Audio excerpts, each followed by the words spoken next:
We are back. It's a Friday pod. I'm wearing a hoodie today. It's crazy. I'm wearing a baseball cap backwards, like the young people do. Like the youngins. Yes. It was raining today. It was windy today. If you hear some wind in the podcast, it is what it is. It is what it is. Well, guys, welcome back, Phi family, to Phi Friday Feedback. Today we're going to be continuing a conversation from Monday's pod where we weren't talking about specific dollars and cents. We were talking about my favorite subject to talk about. Me. This guy. No, actually, I don't like talking about myself. I know. So, but yeah, we're going to, instead of like recapping my life again, which we normally do in Friday Feedback, that'd be kind of weird to be like, let me tell you my story again. Because I was already uncomfortable enough. What I thought we'd do is do a kind of Q&A or an interview style where you will be the interviewer asking me whatever questions you want about either my story or any other things you want to kind of go into. Really no subjects off limits. So I love it. When you said that, it actually reminded me of a skit from Between Two Ferns. Have you ever seen that? That's the one with Zach Galifianakis, right? Yeah, and he's like, I don't want to get too personal, and then he asked like the most outrageous questions, and I was like, I'm not gonna do that to Chris. Tempting, it was really tempting. Yeah. It was there, but I'm not gonna do that to Chris. But I know. I have a few questions for you today, and then we'll do, as normal, viewer mailbag and our win of the week. Yeah. The Battle of the Birds is still going on in my world, so I'll elaborate more on that for my win of the week. But let's get right into it. I'm curious, where did these tattoos come from? Because I know a lot of people in finance, they don't have tattoos, especially on their arms, especially, like, you have it on your chest too, no? Chest, upper back, and it comes up here on my spine, so I can never hide it. Yeah. That's cool. So where did they come from? Like, is there a meaning behind it, a story behind it? Yeah, for sure. So you're exactly right. Like when I meet clients, I would normally have like, I'm kind of buttoned up and like look a bit more professional. But as like once people sign on with me as like a client, like I wear like normal clothes and they're like, oh, you're a normal shit, guy. like you're all tatted up. Yeah. So I'm definitely outside the norm for like financial advisors. So as you know, I told you my mom was born and raised in Hawaii and funny in Hawaiian culture, it's not like, are you going to get a Hawaiian tattoo? Or like, are you going to get a tattoo? It's like, when are you going to get your tattoo? That's beautiful. I have two, for those of you just listening on the podcast. I have basically my whole right arm from my elbow down is down. And then from forearm it makes a full sleeve if you combine both arms. Okay. And then my left arm, it's pretty much forearm up, chest, upper back, and neck. Interesting. No leg tattoos, nothing like that? Nothing like that, nothing yet. I'm not really a big guy to like have people touch my legs. Gotcha. So this tattoo, it's kind of the same one that The Rock has. It's obviously different design, different everything. He and I are like, we have different Polynesian ancestry. But I wanted this tattoo before he ever got it. And when he got it, I was like, damn it. Don't you hate that? Damn it. Now everyone's going to think that I like copied him. Yeah. But I did go like more extreme. Like I went into here and I also like went into my armpit and like my upper back. So mine's a lot bigger than his. So this giant one on my left arm was my first tattoo ever. And I went to like go inside there and I met the tattoo artist and told my life story. And every single symbol, every single design does have specific meaning to me. For Hawaiian culture, there are 4 big ones that each one of these kind of represent. One is honor, the other one is strength, one is family. I can't remember the 4th one, but interesting. Yeah. Okay. I love that. Honor, strength, family, and protection. So each one of those is a different tattoo. I'll tell you just real quick. So this back side of my forearm, these are all my amakuas. Amakuas are your like guardian spirits in Hawaiian. Okay. So I have an eagle. This is the symbol of the shark. Did you want to put the laptop down so they can see it? Or that's a good idea. Yeah. So I have my eagle up here, or it's a hawk really, symbol of my shark. And then this isn't a true amakua, but this is Call. Oh, yo, that's awesome. Yeah, so that's super cool. That's my dog, That's Call. your dog downstairs. And then inside of Call's nose, you'll notice there's like a little, it kind of looks like an owl. So in his nose, that's a pueu in Hawaiian, which is the Hawaiian owl. So there are 3 different guardian spirits. Most Hawaiian people don't know what their guardian spirits are because like our civilization was kind of wiped out. Gotcha. But talking to my grandmother, she said that the shark was one of them, so I definitely had to weave that in there. And then when they asked, like, what's your amakuas, I was like, I don't really know. He's like, I will give you the eagle and the owl based off of what I told him about myself. Interesting. Do you ever get, like, not tired of the tattoos, but do you ever, like want to wash them off? Like, I don't know. For me, like, I know it's, like, there's a deep meaning to it, so it's not like, I got this infinity one on my when it was, like, spring break of 05. Like, no, it's actually, there's meaning behind it. It's funny. I had a teacher who had an infinity sign like on her wrist, and I was like, oh, like what's like the story behind that? Like what's the meaning behind that? She's like, it's an infinity sign. I was drunk. Like Yeah, I was like, that's a terrible story. I'm like, you're horrible at storytelling. Like, you're terrible. Yeah, there was not a cool story behind it. Yeah, I mean, would I ever get tired of the tattoos? No, honestly, not at this point at least. No. But I know for like this tattoo on my left arm and my chest and everything, I wanted that since I was like 14. Really? And I didn't get it until I was like late 20s.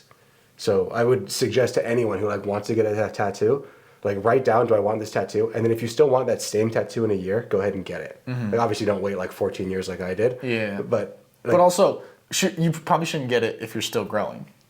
uh, Because won't it stretch your skin? no, not really. I mean, I've gotten bigger, I've gotten smaller with the tattoos, and they're fine. It really depends on what design you go for. Like all of my tattoos can go up and down, and Yeah. it's totally fine. Interesting. No, like dancing like characters or anything when you flex or anything like that. No, the only characters I have is Call, and then I have a Batman symbol that's hidden in here. I love it. I love it. It's one of our favorite movies. My favorite superhero by far. Oh, for sure. I think mine too. Yeah.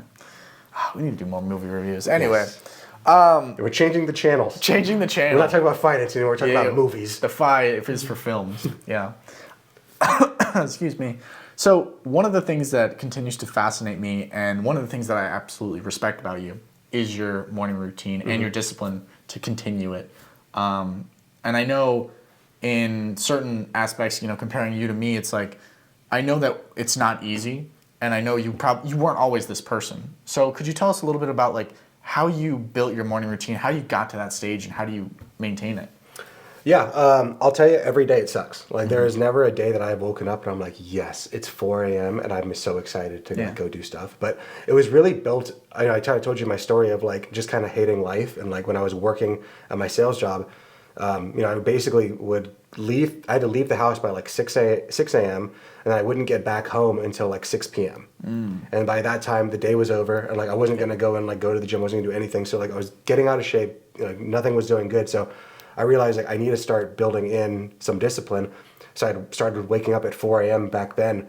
And during that time, I also kind of discovered podcasts and everything. And I wasn't listening to financial podcasts or anything like that. It was a lot of like silly podcasts about like superheroes or just whatever. A lot of mindset stuff. It's kind of the same stuff I do listen to now. But it gave me something to look forward to in addition to the workout. It was like I get to also learn. And that's when I started to learn to love to learn, like to study the things that I do. Yeah. So nowadays, there are still some times, like last week, I was sick.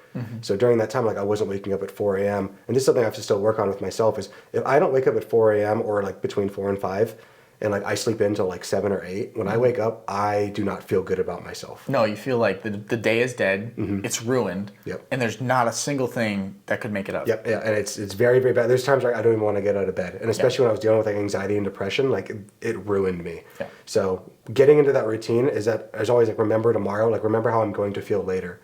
And I always know like I can always go back to bed. Like for example, this morning, it was 32 degrees outside? It was cold. It was cold. I woke up at 4. I went, I did my cold plunge. I did my workout, then I went on a run, and I got back to my house, showered up, and it was 7 a.m. And I was like, I'm going to go and take a nap. Yeah. So I took a nap before most people even get out of bed. That's so funny. You told me that, and I was like, this guy. Oh, this man's taking a nap at 7 a.m. I was like, that's amazing. I love it. But morning routine is normally wake up between 4 and 4:30. Yeah. Get out. Go let the dogs out, then I go and I do my cold plunge, which is really pretty new, within like a month of doing it. Then I do what I call a workout to warm up, post plunge workout, because your body is freezing. Yeah. Then after that, I'll go and do like either a long walk or cardio. I find that I need to like walk every day for both first my back, but also that's when all of my thoughts for different investments, ways to grow my business, ideas for the podcast, all that stuff comes from getting away from work. Yeah. I know my clients always ask, like, Chris, aren't you so busy? Like, how are you keeping up with all of the finance, all the business? And a lot of it is really, like, first off, I'm doing it before most people would wake up. But also, like, I need all of that stuff to be better at doing what I do for the rest of the day. Yeah. Yeah. No, 100%. Yeah, but I'll tell you that it doesn't get easy. It never gets easy. No. Interesting. I think that's a blessing and a curse. Because if it was easy, it defeats the purpose. Yeah. There's even times where, like, I'll watch my other channel's videos, like Chris _Monzon, and I'll watch that one. I'll be like, this guy's fucking crazy. Like Yeah. he wakes up at 4 a.m., he goes into that 40-degree water for 4 minutes, and he talks about whatever the hell he's talking about, and then he works out and goes and does stuff. And then I have to remember, like, oh wait, that's me. Yeah. Like that's this guy. Like I did that. Yeah. And I did that earlier today. I love that. You know, so it's kind of weird Yeah. to like watch yourself. It is weird to watch yourself. As someone who's put out like 600 videos or 700, like I've put out a lot of videos. It's really weird to see like going through YouTube sometimes and you'll just see like your face on a thumbnail. Yep. It's like, oh, that's weird. Yep, I see that. I find myself sometimes like up and I skip it. Like Yeah. don't autoplay. I had one the other day that like kind of threw me off. I haven't been thrown off in a while. And it was one of my subscribers, one of my mods on the Discord and on the YouTube and everything.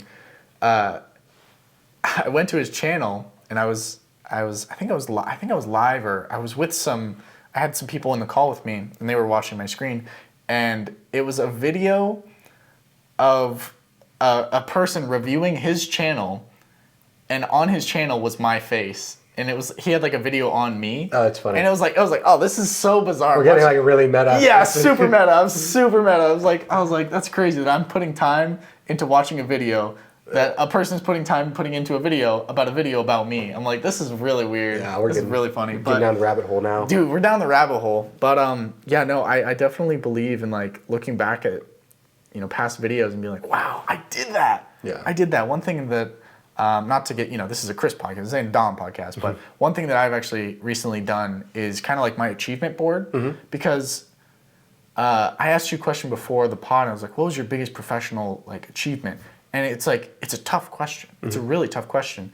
And I find that for myself, I minimize success when it happens. Oh, me too, yeah. And I don't remember it. So one thing that I've started doing is every time I do something successful, I write it down. So like a couple weeks ago, I did squats for the first time, and I put the weight down. And it's like, oh, I did bench for the first time.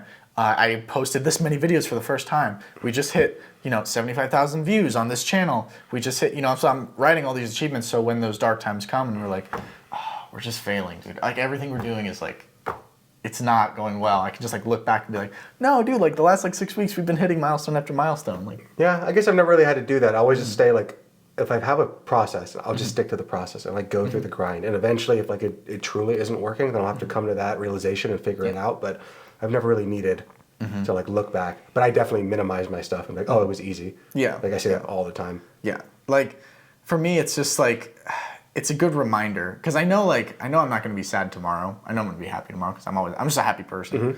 And what's not to be happy about? We got a great podcast. We got a good audience. Got snacks downstairs that I'm kind of craving right now. But yeah, we have a lot to be thankful for.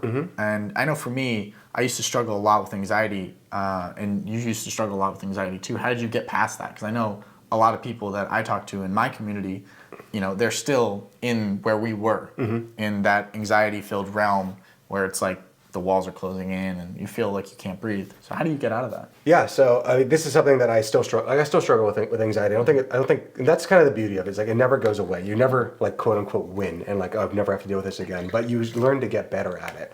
So one of the best things I ever learned about anxiety is if you start to feel like you're having an anxiety attack or like you're going to like the walls really are closing in, is to say like, all right, let's do it. Let's have an anxiety attack.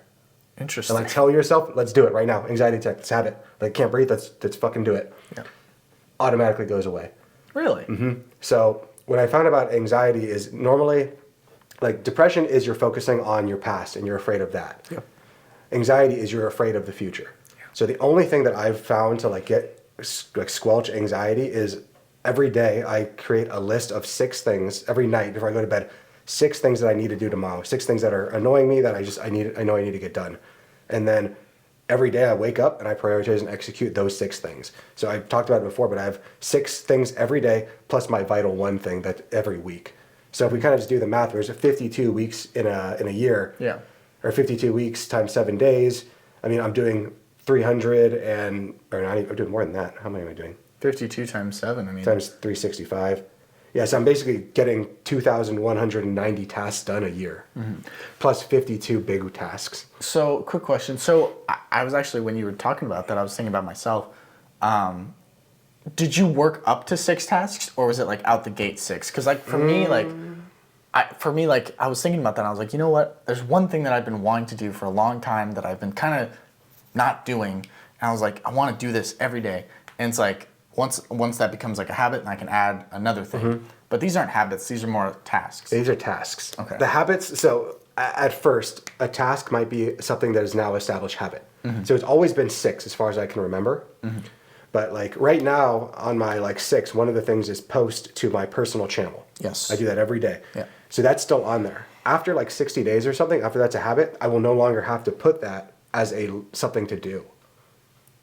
But a lot of it like comes like work stuff, things like that. But it gets all of this anxiety out of your mind of like, I have to do all this stuff. And it just puts it down on a piece of paper, you write it down by hand or into your phone. And you know, like, these are the things I have to do. Yeah. If I do these 6 things today, then tomorrow I'll be able to do another 6 things. And I do it before bed because normally my anxiety happens either when I'm in bed, like getting ready for bed, or when I'm about to go to sleep, or I'm about to wake up, when I'm waking up.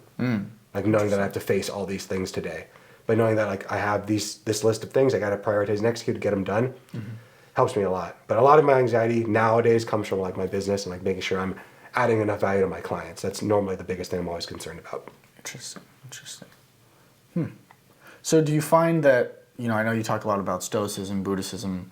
Does that help you a lot? Oh yeah, 1,000%. I think a lot of people, they struggle with these profound questions in life, what's the meaning of all of it? Yes. How do I stop being sad? What do I do with all these feelings? And it's funny, it's the same exact questions. If you read like Marcus Aurelius's Meditations, you'll realize that like this man who was the emperor of Rome dealt with the exact same stuff that we did. There's a passage in there where he talks about having to wake up in the morning and it's cold and he doesn't want to get out, but he has to remind himself, like, were you built to lay under the covers, or were you built to work and to add value to the world? And I have to remind myself of that same thing. So by studying Buddhism, studying Stoicism, studying these philosophies of life and how to think about things, it's been really the biggest like game changer in my entire life, because rather than trying to reinvent the wheel, we're just looking back to what other people who have dealt with the exact same problems for all of human history have to say, this is the way that I made it through it. Definitely. Is there 3 books that really changed your life? 3 books that really changed my life. And would Meditations be in it? Yeah, Meditations Okay. would probably be in it. Rich Dad, Poor Dad probably was a big book. That was like one of the big first finance books. Yeah. I'm not the biggest fan of Robert Kiyosaki. I know. In honesty. That's a tough book to recommend because it's like... Yeah, I don't want you to go down that rabbit hole. Yeah, but it's a great starter book. Yep, it did teach me like what's between an asset and a liability. Yeah. Like once I realized that, I was like, oh, you can buy things that actually like make you money. Because at first I thought the only way to like gain wealth is to save your way to wealth. Yeah. And now I know like you can't save your way to wealth. You have to buy assets. But like that was probably the first book. Meditations is a really big one. And then there's another book that's relatively new that really helped me a lot. It's called The Psychology of Money by Morgan Housel. And it really just kind of showed me the issues of bringing like the money mindset and all these things and like kind of incorporating that into my business. Because when I was an advisor at another firm, like people would pay me like a good amount of money, like thousands of dollars to create them financial plans and like do everything for them. Yeah. And then a month later, 2 months later, they come back and they'd be like, hey, we need to tweak the plan. I'm like, okay, well, what's going on? Like, have you implemented any of this? Like, what have you implemented? Where's the stake up? And they're like, oh, we haven't done any of it. So then I was realizing, like, it doesn't matter what plan you have. If we don't focus on the money mindset and, like, what's going on, we can have the perfect plan, but you're never going to execute it until we figure out what the hell is going on. Like, what's holding you back? So that's why I focus on that now. Bingo. Yeah. No, I think that's super true. I love that. Meditations is a book I got to get. Yeah. I've never read that one. Yeah, it's good. Look for, like, there's different ways of interpreting the book, or not interpreting, but like translating the book. So there's different versions of it. I think Ryan Holiday from the Daily Stoic, he has a really I've seen good him. one. Yeah, So yeah, he's on YouTube, isn't he? probably. Yeah. Okay. Sports. I know you do jiu-jitsu. I know that's really helped you. And now you're a coach now. Congratulations. Thank you. Would you ever open your own studio? Um, Down the line, like maybe one you day. really like maybe 20 years from now, you're like deep into the rabbit hole. Maybe- You know, you mastered it. maybe I don't think there's ever like you've mastered it, True, but right now I'm focused more on Mons on Wealth and like my clients there. So I wouldn't want to take too much time away. You know, the sports thing, the jiu-jitsu coaching it's good for me to like give back to the community because I know how much jiu-jitsu really helped me, especially even with my anxiety of like, that was a place where like the anxiety was gone because like in that hour that I was training, I wasn't thinking about what was happening in the outside world. I was completely present. That's one big thing that I've learned from Buddhism is like, if you're living in the future, like stop that. If you're living in the past, stop that because all we have is right now. Bingo. So true. But yeah, for sports, I've done a few. Growing up, I did karate for a long time. Nice. I almost got beat up as a kid, and my dad was like, "We need to teach you how to fight." Yeah. Did karate help? Nope. I didn't think so. No, I realized when I was probably in like middle school that the only like I was able to like thankfully I had like the wherewithal like to look at the adults who were still doing karate. I'm like, "Oh, you're all weird. I don't want to do that." Yeah. So after that, I went into football and then into wrestling. Did a little bit of like combat sports from there. Played rugby in college. Interesting. And then jiu-jitsu. Very interesting. Getting more into like your daily routine, what's your eating schedule like? I know you seem pretty healthy. You are pretty healthy, yes? Yeah, I think so. I think so too. What's your diet like? Because I don't see you with a can of Coke. Not very often. I'm one of those. So I'm both Hawaiian and Mexican. So like both of my like genetics are like we can get big really really fast. Like I can gain like 10 pounds in a week and like keep it on. Really? Yeah. Like it's not even. It's very very easy for me to gain 10 pounds and like not a good 10 pounds like fat. A bad 10 pounds. Yeah, really really quick. So the diet that I've tried so many different things. Like I have guinea pigs with myself. Yeah. Doing Same. like keto. Yep. Vegan. All these other ones. Vegan was the hardest. I'd never want to do vegan. It was so tough. I tried all of them for a month to see. Yeah. The ones I found worked best for me were both carnivore and keto. How long before you saw benefits from carnivore? Like 3 days. 3 days, yeah. Yeah. Yeah, because for me, like keto, it took a little bit longer. It took a couple weeks of like being like super strict and like only eating like, high fat, no carbs, stuff like that. And I lost 25 pounds on keto. It takes time. What I found is I also do it in conjunction with intermittent fasting. So my first, like I was never a person that liked to eat breakfast. Gotcha. So it was already easy for me to skip it. Yeah. So I would go from, when I started intermittent fasting, it was an 8-16 schedule. So I'd eat from like noon to 8 and then not eat again. That was already simple for me. Super simple. And then I can continue to condense that window down. Now I only eat once a day, Monday through Friday. I'll eat one big meal midday, usually around like 3 or 4 o'clock. And then, building up over time, I've been able to kind of get rid of those cravings. I really don't have too many cravings, which is a really, really good way to go. So yeah, I eat once a day, and then it's pretty much all keto during that time. And then on the weekends, I splurge because I really think that like biodiversity is important. So I try never to like keep my body. I want my body constantly guessing, like how do we fuel this guy to run? That's a big reason I don't like drink coffee or like do any caffeine or anything like that. Good. The only thing I do like to wake myself up is work out and cold plunge, like things that are like natural. Dude, I promise you, ain't no cup of coffee in the world can wake you up like a cold plunge. Yeah. No way, no how. I promise you. I put all my money on that. Yeah, it wakes you up. It'll wake you up. There's not been a sleepy person exiting a cold plunge ever. No. Never in life. Yeah, there's no way you're gonna get inside that plunge like I'm cold, I'm tired. Yeah. And then like get out and be like I'm still tired. Yeah, no shot. You're ready to fight demons. Yeah. Good Lord. Okay, so I'm curious, how do you manage work-life balance? I know you work from home, which has been a blessing. You've worked in the office. You've worked for yourself in an office and for other people. How do you balance that? It's kind of a daily struggle, but I think the biggest things for me is focusing on like just loving the process. I'm very relentless on trying to get things out of my life that do not add value and just eject them, gone. 100%. I have an amazing virtual assistant who like helps me with all the paperwork, helps me with all the stuff because that's not my jam. Paperwork pisses me off, like no avail. So she is like my bread and butter. All my clients know her, they all love her. But I feel like a lot of my day, while I may be busy and it's quote unquote work, like to other people would be work, like this is already what I want to do. I want to wake up and like do my workout. I want to listen to, I shit you not, like 30 hours of podcasts a day at 4 times speed. Yeah. Like what would like most people cannot listen to as many podcasts as I do because of how fast I listen to them and take them down. Like taking down like at least an audiobook a week in addition to all the other things. And then going to jiu-jitsu, working out, being a financial advisor, studying the markets. Like I'm already doing all these things because I love to do it. So am I working a lot? Yes, but it doesn't feel like work. There are things that do feel like work. And if those are things that feel like work, if I can get them off my plate and give it to somebody else that can do it better than me, I will often pay as much money as is needed, or as within reason, to get that off of my desk and give it to somebody else that might be able to do it better for me, so I can focus on the things that are really important and are really going to move the needle. I've always told this old adage for like running a business is, do you want to work in your business or on your business? So I'm always thinking about that and thinking about like, am I working in my business? Yeah. Or am I working on my business? That's I always tough. try to work on my business as much as I can. That's a good one. I'll have to remember that.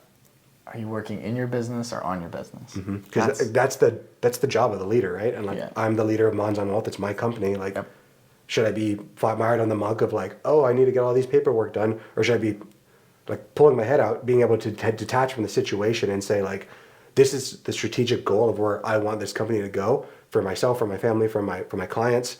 This is where we need to go. So I'd have to pull myself out and detach, and that's not an easy skill to have. Not at all. What's the most valuable lesson you've learned from having your own company? Is there anything that sticks out from the norm, or is there anything that would surprise anybody? You know what I think is, when you're doing your own company, when you're running your own company, it's very lonely. That's probably the hardest thing, is like it's lonely. And if you like join a job, like a W-2 job, like they'll typically tell you like, this is the path to promotion, this is the path to succeed. When you start your own company, like the path is kind of there maybe. If you're lucky. If you're lucky, but like not really. So you're like trying to figure it out. What I've learned, and like the biggest thing I've learned is, whatever way you decide to run your business, you just have to stick with that. What I see with a lot of like, especially because I coach financial advisors, like younger financial advisors, and it's funny because I am young myself. What I find is a lot of advisors, they'll be like, oh, well, I saw this work for this other person, and they'll try doing that for like a week, and then it didn't work, and they're like, oh, well, that didn't work, and then they search to another person. So they keep on playing other people's games. Like, don't play other people's games, play your game. What things can you commit to and stick to every week? And what things are you going to love doing, even if it isn't successful? Because there's a lot of stuff in life that is not going to be successful at first. So my biggest like life lesson is like, whatever you're going to do, just stick with it. Learn to love that process. Learn to love the grind. I always say it, but like, embrace the suck. Embrace it. Yeah. Learn to love to learn. I love that. Yeah, I know that's for me and for you as well. I mean, we never loved to learn. Cheated our butts off. Yeah, it was the only way that I knew how to like make it through was through like cheating, which is really sad.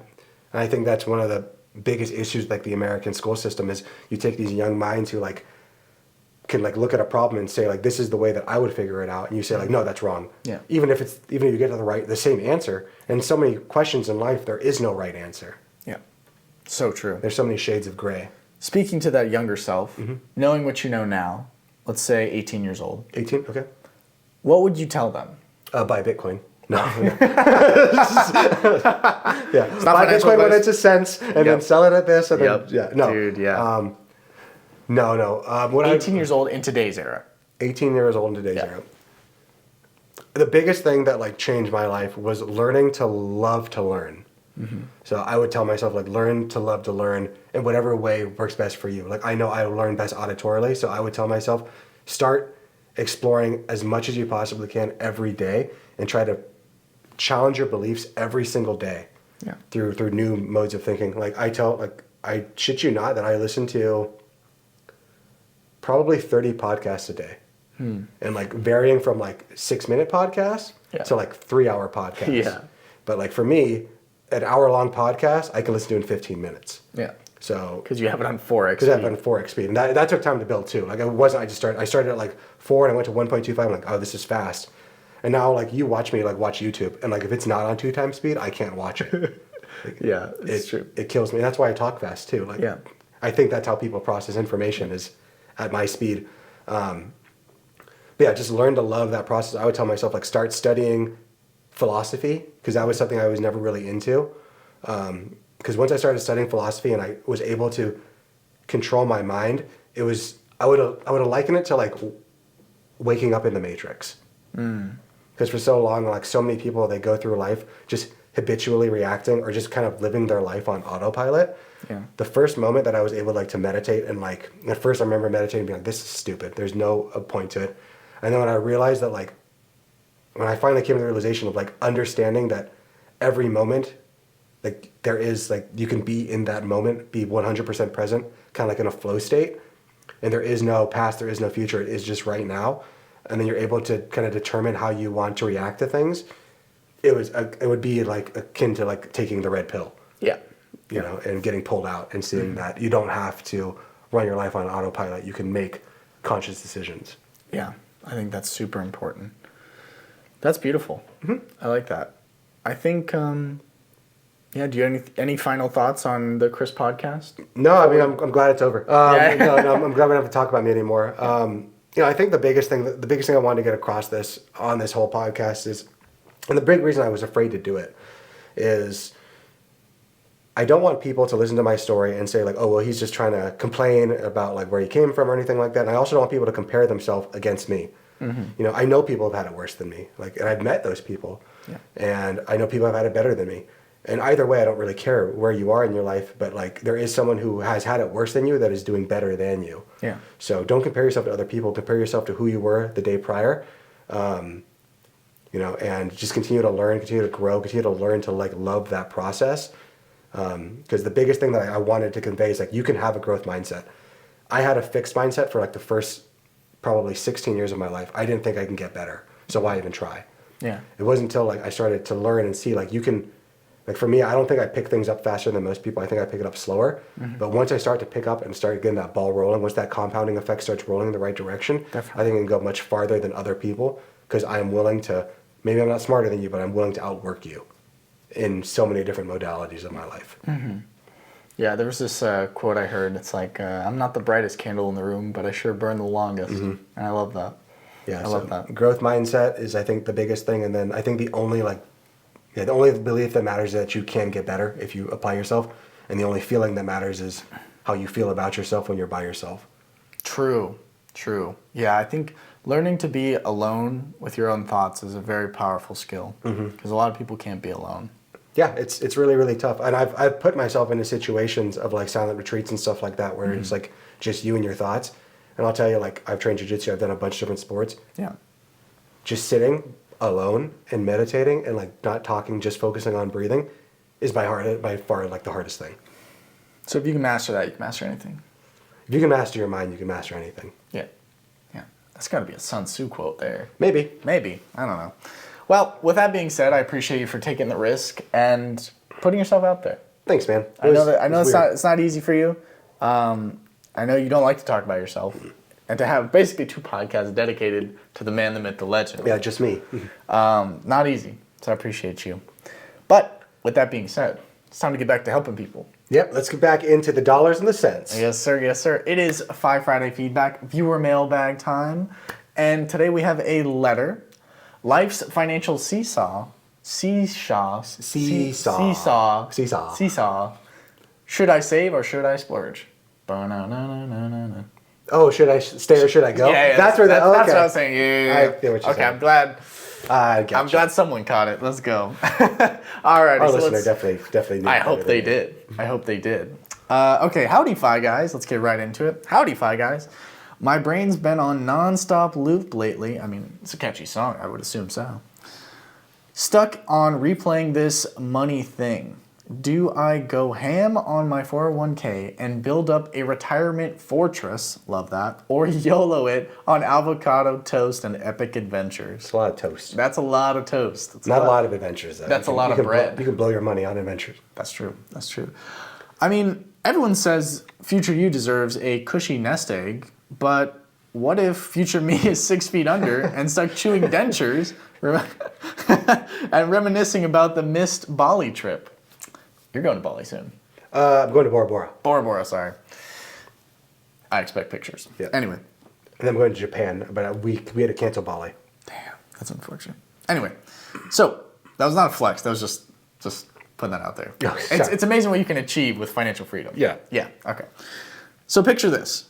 401k on one side, promising peace of mind later, but on the other, travel, dreams, fancy dinners, experiences that might vanish without me. It seems like a seesaw, and I'm stuck in the middle, and I'm unsure which way to lean. Okay, so 401k saving for the future, or fancy dinners, experiences, living for today. Yeah. Gotcha. Here's the kicker. Even if I turn it into a big budget, oh no, sorry, I love this one. I want to make sure I get this one right. Here's the kicker. Even if I turn into a budget ninja, will future me suddenly become a spendthrift king? Or could I be stuck in the frugality mode forever, unable to even crack open a bottle of champagne when retirement finally rolls around? Gotcha. And to add some spice to this already tangled mess, my 401k lacks that sweet bonus match from the boss. And there's this whole pension plan thing that I need to factor in. It's like a financial three-way dance, and I'm tripping over my own shoes. I like the way this guy writes. Yeah. I like this. This is my type of viewer. I love it. So, Gurus of Green, new favorite thing. Gonna put that on a t-shirt one day. So, Gurus of Green, I need your wisdom. Is my brain overthinking the whole future versus fun thing? Where's the secret sauce in balancing tomorrow's joy or security for today's joy? Please share your insights with me and help me find my financial groove before I fall off the seesaw and faceplant into a pile of bills. From Future Frugality or Spendthrift Spree, Fi Guys, lend me your wisdom to set me free.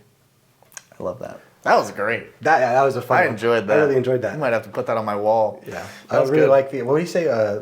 Gurus of Green? Gurus of Green. There was a lot of good ones. Gurus of Green. A spending ninja or saving ninja. There was ninja somewhere in there. I like that. That was funny. Okay. That was good. I love that. Okay. So there's a few different questions that he's asking here, but it sounds like the biggest one is like, do I have to? He sounds like it's an either or. Mm-hmm. It's either I save for my future or I have fun. And I first have to pose the question, does it have to be either? Can it be somewhere in the middle? And that's really where I think like the middle path lays, and that's where this answer is really going to go to. So I'm going to break this down into 3 different sections. The first one is let's find the right ratio of where is the middle for you, for our listener in specific. So the first thing that's always going to do for that is we have to do a personal assessment. We have to define what your priorities are, your values, what brings you joy. Well, what level of security do you want in the future? I know what it is for myself, but I don't know what it is for you. So ask yourself that. For a really long time in my life, and this is the thing that got me to Coastify and like got me to where I am now, is I forgoed. Is that the right way to put it? Yeah. I delayed it. Yeah. I forgoed like having fun, saying that once I hit this magical number in my account, then I'll be able to have fun again. Yeah. And I think you hit it on the head where you said, even if I save all this money when I get to retirement, am I going to be able to crack open a bottle of champagne, or am I going to be too spendthrifty? I like to think of it as like a muscle. So you need to be able to balance those muscles. You don't want to work just biceps all day and then never do triceps, or just upper body and never do legs. Because that's not balanced. It's not balanced. It's the exact same thing with spending. You want to be able to both spend on things that bring you joy, things that were really going to light you up, and then cut ruthlessly the things that don't. But also you want to save for your future. So it's going to be, really I need you to like analyze your income, analyze your expenses, your current retirement savings. And this is going to determine like what's a realistic contribution to your 401k and what's also going to keep you presently happy. Because obviously I'm not telling you like forego all the avocado toast in the world and forego going on trips in order to max out your 401k, because like you said, you might not make it to retirement, but statistically you will make it to retirement. And statistically, the people that say like, I'm not going to make it to retirement end up being broke and having to like work at, I don't know, as a greeter somewhere for the rest of their life. Yeah. And that's no way to finish your life off. No. Another thing to think about when we're talking about like the finding the right ratio is, does it have to be your 401k? I know you said your 401k doesn't offer a match. So I would still say use the 401k. I don't know where you are kind of like financially and wanting to invest, but you can always look at like a Roth. Based off of what you wrote, I'm assuming you're a little bit younger. Yeah. Yeah, I can feel that too. Yeah, especially with the avocado toast. Yeah. So, I would say, maybe even look into like a Roth IRA, because you can do that and max that out, or you can put money into there and not have to worry about the 401k thing. So let's kind of work now on like balancing your present and your future goals. 100%. So I'm not a very big guy on like rules for finance because everyone's a little bit different, but I'm going to give you kind of a basic rule that is pretty common in the financial industry. Okay. It's called the 50-30-20 rule. Okay. So this is really a budgeting framework. Okay. And again, framework. Like it's not everything. It's a not, rule it's of not thumb. end all be all. Rule of thumb. Gotcha. 50% of your money should go to your needs. That's your like your fixed costs, your rent, your utilities, your car payments, your insurance, all that stuff. 30% going to your wants. This is your travel. This is your avocado toast. This is, going out on a date and getting drunk, whatever it is you want to do. And then the other 20% goes to saving in debt. Yeah. So 50, 30, 20. I like and the that. other 50 is also have like taxes and stuff like that. Yeah. So that's might be a good place to kind of start. I mean, shit, if it's like, I'm not even going to, like, if it's as small as saying, I'm going to save 5%, start at 5%. Start wherever you want to start, but you do need to save money because I know you said that your 401k doesn't match. It's not your job's responsibility to plan for your retirement. No. It's your job to plan for your retirement. 100%. Yeah. Next thing I want to talk about is we want to make sure that we're, at least for me, and I'm going to kind of say the same thing for you, spend our money on experiences, not on possessions. Mm-hmm. And prioritize like things that you actually want. Yeah. Don't be buying things that don't bring you joy. Yep. Yeah, but I mean, experiences are the big things. I think we've talked about Dr. Laurie Santos's big three things that actually like bring joy with spending money. Mm-hmm. Number one is doing experiences with friends or with others. Number two is buying back your time. So like I said with my business, like one thing I'm pretty relentless on is if there's something that I don't like doing and I know someone else can do it better, I will gladly pay somebody else to do something. Yeah. And the other thing is spending money on others or like Yeah. giving to others. So that's, take that what you will, but I would say like maybe forego the avocado toast unless you're doing it with friends and stuff and like have more adventures. Yeah. And like really try to create those memory dividends. That's one big thing that I have like really learned, especially with being with my wife, because she is a spender, is you don't want to just wait till the future, because if you flex that muscle for too long of just I'm going to save money, I can tell you from experience, once you hit that magic number in your account of like, I have the money that I thought I needed, Yeah. you won't be able to spend it. You won't be able to enjoy it at all because you've never spent or flexed your spending muscle. Yeah. So it's a balance, right? Yeah. Another thing that might be helpful is like small indulgences. So maybe like incorporating like small little things to give you that pleasure that you need, that dopamine hit, and sticking to your budget that you are keeping up with. We need to celebrate the small wins, right? Mm-hmm. And then let's talk about your specific concerns. Yes. So number one was the 401k match. We kind of already talked about that. So it doesn't matter if your company gives you your 401k or not. If they did, that'd be awesome. I would love for you to at least get the match. But it's not your job to plan for your retirement. It's your job. Yeah. So even if they're not matching, you still need to save money. Right? And you don't need to save it in the 401k if you don't want to. It can be in an IRA, it can be in an HSA, it can be wherever. But you still need to save money for your future, buying assets, things that are appreciating, so that when you hit that retirement age, you're going to be where you want to be. I think of it this way.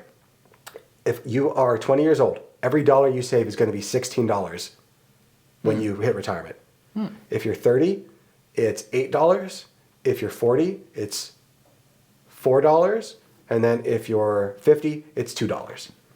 So getting that ball rolling sooner. I mean, would you rather take $2 at 50 or, a dollar right now is $16 when you retire? Yeah. Now just multiply that a few times, and we're going to see that money really starts to compound over time. This is the rule of 72. Did it backwards. Yep. That's what I did in my head right there. No, I love that. Another thing that you just mentioned is you said that your job maybe has a pension plan.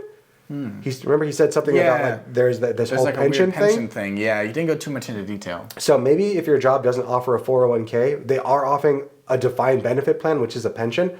So the way that pensions kind of work is when the 401k came around, basically all employers were able to say like, oh great, we don't have to worry about this pension thing anymore, because before it used to behoove people to work at a company for 20, 30 years, because not only did they get to work for a company, but when they retired, that company was now obligated by law to pay this person for the rest of their life and keep them like going. Nowadays, I mean, I'm a big proponent of like, if you don't like a job, you got that FU money, then you should leave. Yeah. And like find a better job that you want to work for and who cares about you, because jobs nowadays don't reward people in our age demographic for long-term servitude and like all that stuff. Like past people used to. But if your job does have a pension, which is freaking crazy, really find out what that is. Like, what is the benefit? If you work there for how long, what do you get? Because you need to factor that into your plan as well. And if you really need help, you can always reach out to me. I'll be happy to help you out there on like what's this going to mean for you, and do I really need to save as much with my 401k, knowing that I'm going to stick with this pension, but that also really ties you to this company, because most pension plans are like you have to work there for a certain amount of years, usually like 20 years, and I don't know if you're going to want to do that for the rest of your life. So I always like to have the optionality, right? And the final thing is just like kind of having a frugality mindset. I really like to say like you are the aggregate of the 5 people you spend the most time with. So if you're spending time with like people who like to go out every weekend, blow all their money, doing whatever it is, bad influence. it's going to be tough for you to save for your own retirement. I think I kind of talked about with my own story when I went to high school. I met my old group of friends. We were all like, some of us didn't have a lot of money, some of us did have money, but all of us were like, for one reason or another, just very, very frugal people. So being around that allowed me to also save money, because it became like a game of how much money can we save. Obviously, when I started getting money, I took it to the opposite extreme and started spending all my money, because I thought like, now I finally made it, now I need to show people that I made it. And then I took it again to the other extreme of saving all my money and never having fun. So now I'm here to tell you like there is a middle way, and like we need to find that middle way for you. That's the hard part, is the middle way might change too. What you might find today at like, I don't know, 20% of savings right now is too much. You can bring that down to 10, but in the future bring it up to 30. That's the beautiful thing of life, is that things change. Beautiful, yeah. Yeah, I think it's important to stay fluid. You can't, like, you just have to stay mobile, stay fluid, continue to change, and adapt to change. Yeah. What did Bruce Lee say? Be like water. Be like water. Flow like water. Put water in a cup, becomes a cup. Put it in a kettle, becomes the kettle. Yep. And just like water, like cutting through a crevasse over long periods of time, like you can really do anything if you just are patient, diligent, and just, you don't try to fight the process. You just stick with the process. Like that's what made the Grand Canyon. Is just that water flowing through for such a long time. And you can do the same thing with your finances, given that you're willing to commit on the long term. I love that. And with that, I hope that was helpful for you. Yeah. I was gonna say win of the week time. Oh yeah, I was gonna say. I was gonna say win of the week too. But I was saying like bye to our fun viewer. Thank you for your letter. That was cool. Our thrifty ninja. Yeah, I love that. Ninja from the Gurus of Green. Yep. I love that. Let's get on to win of the week. Our second favorite, maybe third favorite part of the week. Probably third. Yeah. Anyway, win of the week. Would you like to go first? Yeah, I'll go first. Mine isn't that big, but my win of the week was actually doing these 2 pods. The one on Monday was not. This one was a lot easier than the one on Monday, because it was just like a question and answers. Yeah. But the Monday one was actually pretty difficult for me to like open up, talk about myself. That's not something I'm super comfortable with. So I hope it's received well by the viewers, and is meaningful for growing like both my business and our audience. Yep. Because it's definitely not easy to be willing to kind of share about my life and like the struggles I've gone through. Yeah. With basically the entire internet. The whole world. Yeah, I get that. Yeah, that's a good win of the week. Yeah, but I feel good about it. That's a good one. For my win of the week, I've recently, since I'll be moving soon, I recently started rebuilding my entire stream. So if you guys don't know, I stream on Twitch, on YouTube, on my gaming channel. And I have a really nice background. I've cultivated it for a long time. And it's cool. Like, we got monitors behind us, like changing lights. It's intricate. It's beautiful. And it's aesthetic. But we're going to be in a different room, a whole different setting, and different size comparisons. So I'm going to end up using a green screen, actually, rather something similar to what we might use or might not use for this podcast. That's totally real. Yeah, it's totally real. That TV, it just never changes. It just never changes. Yep. It's on 24/7. And one of the things that I'm really excited for is I've been rebuilding my entire stream. So like the starting soon, the ending screen, the be right back, all of the emotes. We recently got monetized, so we've got a bunch of emotes, a bunch of redemptions. So I'm rebuilding the entire stream, and I've started, and I was actually up till about 3 a.m. last night, really getting deep into like the creative process of that whole thing. And dude, God bless DALL-E 2, DALL-E 3, ChatGPT, all that stuff. Oh, and Photoshop. Oh, and Final Cut. Oh. I gotta get Apple Motion though. Somehow I don't have it on my computer, and they want me to buy it again for like $50. I'm like, boo. That's whack. Anyway, but yeah, I'm excited. That's my win of the week. I've been rebuilding my entire stream, and it's looking. I'm excited to see it once the Very house spicy. is all done. Yeah, definitely, absolutely. But yeah, I think that's pretty much it for today's podcast. Don't forget the little fee for the show. Yep. Got to tell a friend, and make sure to like and subscribe and all that fun stuff. Yeah, leave a comment down below. Remember the action step of the week was to look back at your past, like see what money mindset you have and where did you bring it from, what people affected you, and see, is this something you want to continue on? Because I hope that we have showed you that just because you have a mindset, you can change that mindset, given that you're willing to commit to it. Bingo. I love that. With that being said, see you guys next week. Later. Peace. This video podcast is sponsored by Monzon Wealth. The content in this podcast is for informational purposes only and should not be considered financial advice. We do not endorse specific products or services. Past performance does not guarantee future results. The opinions expressed are those of the hosts and guests, not the podcast sponsor. It is crucial to consult with a qualified financial advisor or professional who can provide advice tailored to your specific needs before making any financial decisions, investments, or taking any other actions. If you are seeking specified help, you can reach out to Chris at monzonwealth.com.